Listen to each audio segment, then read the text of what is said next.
defender of Phase 4, but I do want Phase 5 to start getting into this nitty-gritty serious. Yeah. I want a little bit more dramatics. I want people to cry. I want us to feel a lot more loss. All right. I want people's feelings to get hurt. I want people to start to get angry for no reason. But we've been getting hurt, especially in Endgame. Exactly. I loved not even Endgame. Endgame did not do the pain that it really deserved to do outside of Tony, which we kind of expected Tony or freaking Captain America to eventually go out. No, I want the pain that we got at the end of Infinity War for an entire phase. All right. I want to feel the absolute reckless destruction that Kang is about to do. Where people are like, I feel too sad. He's a dark man. You're a dark man. You're sadistic. Dark soul. I'm telling you, want people to suffer. Bring it back. And then I want people to be like, oh, the MCU has gotten so dark. It's so heavy all the time. I don't get it. I'm going to be like, hey, you had a whole phase of lightness. And you know what? You complained the entire time. So now you're about to watch this devastation while we get ready to reset it for Phase 5. I'm sorry, for Phase 6 on the next part. So, and especially with what we're expecting from Disney now that they are one, going to be aware of the dynamic that DC is going to have, and two, because of what they're trying to do in terms of cutting a lot of their budgets when it comes to series and things. So I'm interested to see like how tight they get this and make this and really make it their own. I mean, they've been making it their own, but really make it like hit hard emotionally, consistently. Well, the thing I've heard about Disney, and again, this is from other sources, is that basically Bob Iger is now back in control. Of Disney, and the days of pumping out just product is going to slow right down, because the last guy, he was another Bob. He had businessmen making all the decisions. Bob Iger is putting creative people back into the decision chair. So they're going to be firing 7,000 people. Yeah, he sacked about 7,000 people. Apparently he's putting. So we might not get a landslide of, this geek stuff that has kind of overwhelmed everybody. And yes, that's good. Maybe Phase 5 will start concentrating on getting deeper with lesser product, and maybe this, who knows if this is going to start that. Who knows if Scott Lang is going to be dead by the end of this, and we're going to be all in tears and heartbroken. I didn't not the reviews, but as you only get like little one-liners, tidbits coming out. No one said anything about heartbreaking. No one said anything. They usually do. They usually say, "Oh, this is going to break your heart," or "This is going to be really funny." The one thing I did hear or read, first of all, it's not the overwhelming, super positive, this is the best ever Marvel movie. And maybe that's because that's what they said after Thor: Love and Thunder, and they probably made such a dickhead of themselves. Right. And everyone saw it, and they said, okay, we can't do that. But the one thing they do say is that it's a cross between Ant-Man and Star Wars.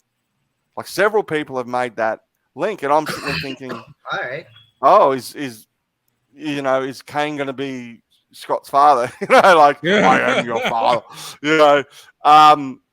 How's that going to, like, I'm curious about that. I'm just thinking, is it in tone?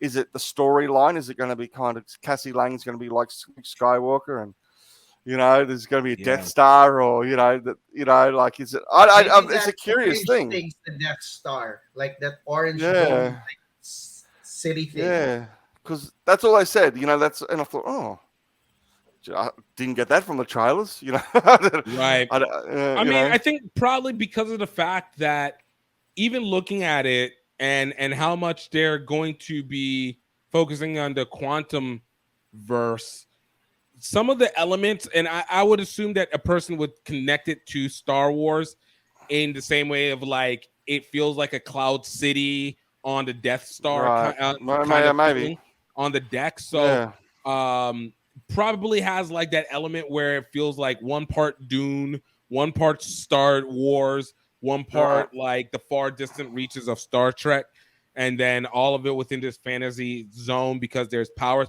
Probably because there's powers, they go far more Star Wars than Star Trek, and build out from there. So I could understand, especially when we've seen some of the alien or some of the creatures that are part of the quantum verse that seem very Star Wars-esque, humanoid with various formation. Yeah. So I have to admit, I'm pinning my expectations down a bit lower on this one. Right. I'm not expecting this to be high-end Marvel product. I'm expecting it to be middling. Like Shang-Chi? I thought Shang-Chi was better than middling. I thought it was middling. Oh, yeah, we heard your last spiel about it. You hated it. I think it could be maybe on par, maybe not in story-wise, but it could be as far as it could be on par with the other Ant-Mans. I think the other Ant-Man's got like 60, 70% Rotten Tomato, which is solid, but didn't blow people away. Maybe a bit better than Black Widow. Maybe in that kind of 60 to 70% range. That's what I'm preparing myself for, and hope that I'm completely wrong. So some people say, I think there's legitimacy in that. I'm again, because of what is coming, and I think so much of it is going to be because of Kang. Oh my God, why am I forgetting people's names? Because of Jonathan Majors. Yeah, because of Jonathan Majors, that I do expect this to be a really, at least somewhat intense story. Definitely something I feel maybe an opposite of Loki, where Loki came in serious and kind of came off quirky, whereas this one will come in quirky but actually comes off serious. Will actually end up being serious.